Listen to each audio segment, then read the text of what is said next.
নমস্কার। আমি অনেক সময় অনেক কিছু তোমাদের মাঝে এসে বলি। আমার কথা তোমাদের ভালো লাগে কি না আমি জানি না, তবু বলি। জীবনের ডিকশনারিতে না কথাটা কখনোই রাখা যাবে না।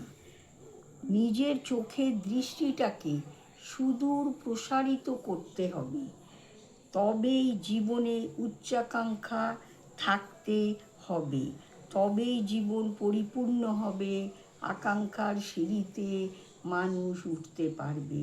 তাই জীবনটাকে পরিপূর্ণ করার জন্য আকাঙ্ক্ষারও প্রয়োজন, নেগেটিভ কিছু দরকার নেই। নমস্কার।